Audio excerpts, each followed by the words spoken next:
Cooking channel.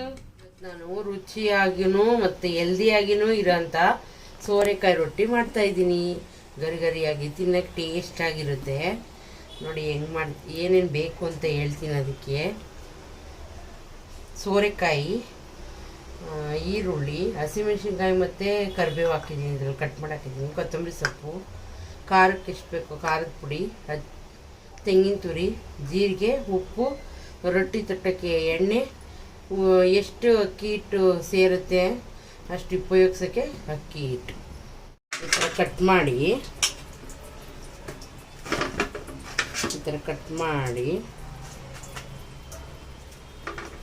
ಇದ್ರೊಳಗಿರೋದನ್ನ ಈ ಥರ ತೆಗೆದುಬಿಡ್ಬೇಕು.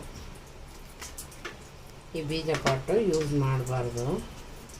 ಬೇರೆ ಐಟಮ್ಸ್ಗೆಲ್ಲ ಹಾಕ್ತಾರೆ, ಅಂದರೆ ಈ ರೊಟ್ಟಿಗೆ ಹಾಕಬಾರ್ದು.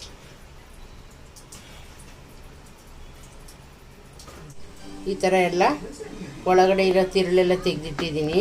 ಇದನ್ನ ಇವಾಗ ತುರ್ಕೋಬೇಕು. ಈ ಥರ ತುರಿದಿಟ್ಕೊಂಡಿದ್ದೀನಿ. ಒಂದು ಬಾಣಲೆ ಇಡ್ತಾಯಿದ್ದೀನಿ, ಸ್ಟವ್ ಹಚ್ತಾಯಿದ್ದೀನಿ. ಇದಕ್ಕೆ 1-2 ಸ್ಪೂನಷ್ಟು ಎಣ್ಣೆ ಹಾಕ್ತಾಯಿದ್ದೀನಿ.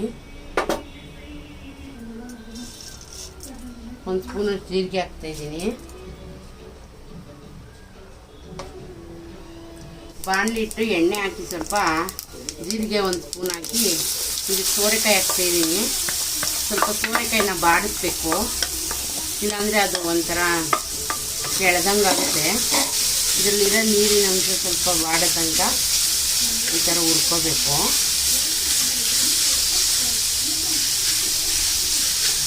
ಬಾಡಿದೆ ಸಾಕು. ಬಾಡಿದ್ರೆ ಅದರಲ್ಲಿರೋದು ಸ್ವಲ್ಪ ನೀರು ಜಾಸ್ತಿ ಆದರೆ ಒಂಥರ ಅದ್ರದ್ದು ಮೇಣ ಥರ ಆಗುತ್ತೆ, ಒಂಥರ ರಬ್ಬರ್ ಥರ ಆಗಿಬಿಡುತ್ತೆ. ಅದಕ್ಕೋಸ್ಕರ ಈ ಥರ ಹುರ್ಕೋಬೇಕು. ಹುರಿದಾಗ ಇದಕ್ಕೆ ಸ್ವಲ್ಪ ಖಾರದ ಪುಡಿ ಇರಲಿಲ್ಲ, ಒಂಚೂರು ಅರಿಶಿನೂ ಹಾಕ್ಬೇಕು ಅದಕ್ಕೆ. ಯಾಕೆಂದರೆ ಹೆಲ್ತಿಗೆ ಅದು ಕೋಲ್ಡ್ ಆಗೋರಿಗೆ, ಸ್ಟಮಕ್ಗೆ ಒಳ್ಳೆಯದು. ಮತ್ತು ಮಕ್ಕಳೇನು ತಿಂದರೆ ಕೋಲ್ಡ್ ಆಗಿದ್ರೆ ಅರಿಶಿನ ಹಾಕಿರ್ತೀವಲ್ಲ ಅಲ್ಲಿ ಈ ಥರ ಆಗಿದೆ. ಇವಾಗ ಇದನ್ನು ಆರಕ್ಕೆ ಬಿಡ್ತೀನಿ. ಇದನ್ನ ರುಬ್ಕೊಬೇಕು ಸ್ವಲ್ಪ. ಇವಾಗ ತಣ್ಣಗಾಗಿದೆ. ಇದನ್ನು ಮಿಕ್ಸಿ ಜಾರ್ಗೆ ಹಾಕ್ತಾಯಿದ್ದೀನಿ. ರುಬ್ಕೋಬೇಕು.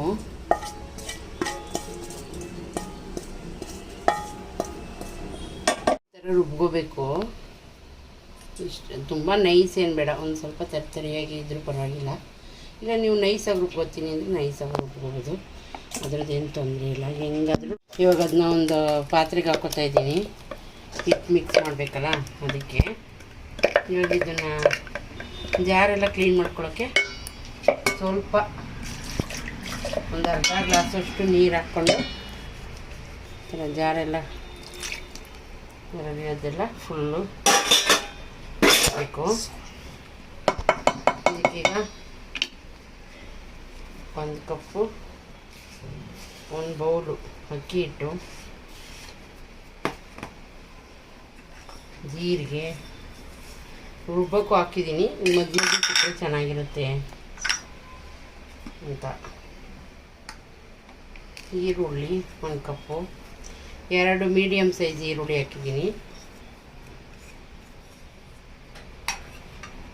ಕರಿಬೇವು, ಕೊತ್ತಂಬರಿ ಸೊಪ್ಪಿದು, ಇದು ಕರಿಬೇವಿನ ಸೊಪ್ಪು ಮತ್ತು ಹಸಿಮೆಣಸಿನ್ಕಾಯಿ 2 ಒಟ್ಟಿಗೆ ಹಾಕಿ ಇಟ್ಕೊಂಡಿದ್ದೀನಿ ಕಟ್ ಮಾಡಿ. 1 ಕಪ್ಪಷ್ಟು ತೆಂಗಿನ ತುರಿ. ಎಲ್ಲ ಇದರಲ್ಲೇ ಹಾಕಿರೋದ್ರಿಂದ ಚಟ್ನಿನೂ ಏನು ಬೇಡ. ಬೇಕಂದರೆ ತೆಂಗಿನಕಾಯಿ ಚಟ್ನಿ ಮಾಡ್ಕೊಂಡ್ರೂ ಚೆನ್ನಾಗಿರುತ್ತೆ.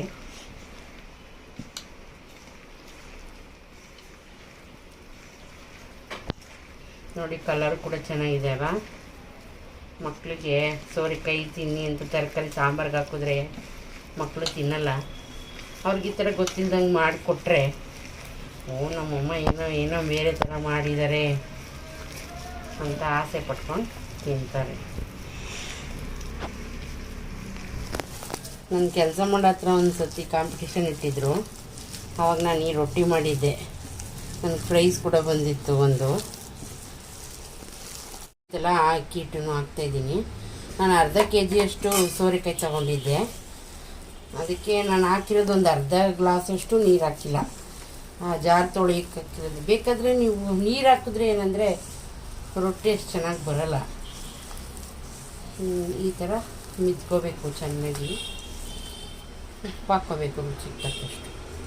ಉಪ್ಪು ನೋಡ್ಕೊಂಡು ಹಾಕ್ಕೊಳ್ಳಿ, ಯಾಕೆಂದರೆ ಚಟ್ನಿ ಕೂಡ ಮಾಡ್ಕೊಬೋದಲ್ಲ, ಚಟ್ನಿಲೂ ಉಪ್ಪು ಹಾಕಿರ್ತೀವಿ.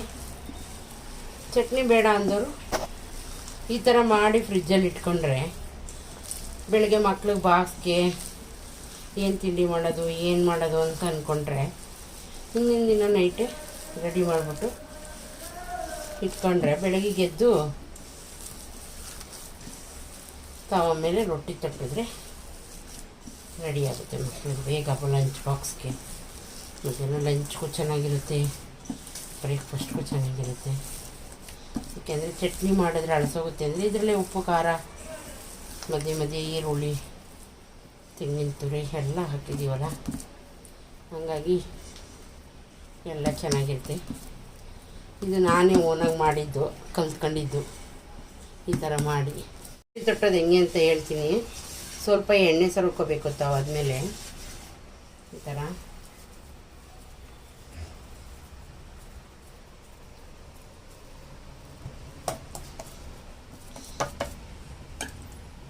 ಈಗ ಇದನ್ನು ಈ ಥರ ತಟ್ಟಿ ನಿಮ್ಗೆ ಎಷ್ಟು ತೆಳ್ಳಗೆ ಬೇಕಾದ ತೊಟ್ಕೊಳ್ಳಿ. ಯಾಕೆಂದರೆ ಪೇಪರ್ ಮೇಲೆ ತೊಟ್ಟಿದ್ರೆ ಎತ್ತಾಕ ಕಿತ್ತೋಗುತ್ತೆ ಅಂತ ಭಯ. ಡೈರೆಕ್ಟ್ ಒಲೆ ಮೇಲೆ ನಿಮಗೆ ತಟ್ಟಕ್ಕೆ ಬರಲ್ಲ ಅಂದ್ರೂ ತವ ತಣ್ಣಗೆ ಇರುತ್ತಲ್ವಾ. 2 ತವ ಇದ್ದರೆ ಒಂದ್ರಲ್ಲಿ ತಟ್ಟಿ ಒಲೆ ಮೇಲಿಟ್ಟು ಇನ್ನೊಂದು ತಟ್ಕೊಳ್ಳೋ ಅಷ್ಟೊತ್ತಿಗೆ ಅದು ಬೆಂದಿರುತ್ತೆ. ಆವಾಗ ಸ್ವಲ್ಪ ನಲ್ಲಿ ಕೆಳಗಡೆ ಹಿಡಿದ್ರೆ ತಣ್ಣಗಾಗುತ್ತೆ ತವ. ಆಮೇಲೆ ಅದನ್ನು ಚೆನ್ನಾಗಿ ಹುಟ್ಟಿ ಬೇಯಿಸ್ಕೊಬೋದು ಆರಾಮಾಗಿ. ಇವಾಗ ಈ ಥರ ತೊಟ್ಕೊಂಡಿದ್ದೀನಿ, ಸ್ಟವ್ ಹಚ್ಚುತ್ತಾ ಇದ್ದೀನಿ. ಇವಾಗ ಇದನ್ನ ಇಟ್ಬಿಟ್ಟು ಮೇಲೆ ಒಂದು ಸ್ವಲ್ಪ ಎಣ್ಣೆ ಹಾಕೋಣ, ಬೇಯಕ್ಕೆ. ಪ್ಲೇಟ್ನ ಮುಚ್ಚಿಡೋಣ, ಒಂದು 10 ನಿಮಿಷ ಬೇಯಲಿ. ನೋಡಿ ಫ್ರೆಂಡ್ಸ್, ಬಂದಿದೆ. ಇದನ್ನೀಗ ಟರ್ನ್ ಮಾಡ್ಬೋದು ಈ ಥರ.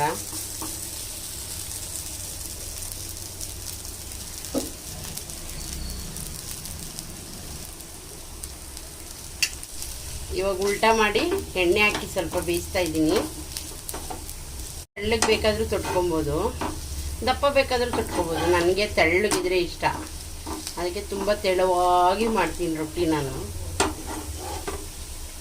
ನಾವು ಇನ್ನೊಂದು ಡೈರೆಕ್ಟಾಗಿ ಸ್ಟವ್ ಮೇಲೂ ಇಟ್ಬಿಟ್ಟು ಮಾಡ್ತೀವಿ, ಹಾಗೆ ಸ್ಟವ್ ಮೇಲೆ ತಟ್ಟೋದು.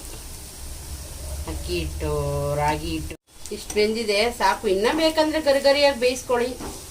ನಾನು ಇಷ್ಟೇ ಸಾಕು, ನಮ್ಮ ಮನೇಲಿ ಇಷ್ಟರಲ್ಲೇ ತಿಂತಾರೆ ಈ ಥರನೇ. ರೆಡಿ, ಸೋರೆಕಾಯಿ ರೊಟ್ಟಿ ರೆಡಿಯಾಗಿದೆ. ನೋಡಿ ಫ್ರೆಂಡ್ಸ್, ತೆಳ್ಳಗಿದೆ ನೋಡಿ, ಎಷ್ಟು ತೆಳ್ಳಗಿದೆ. Thank you for watching. Like ಮಾಡಿ, ಶೇರ್ ಮಾಡಿ, ಸಬ್ಸ್ಕ್ರೈಬ್ ಮಾಡಿ, ಪಕ್ಕದಲ್ಲಿರುವ ಬೆಲ್ ಐಕನ್ನು ಕ್ಲಿಕ್ ಮಾಡಿ.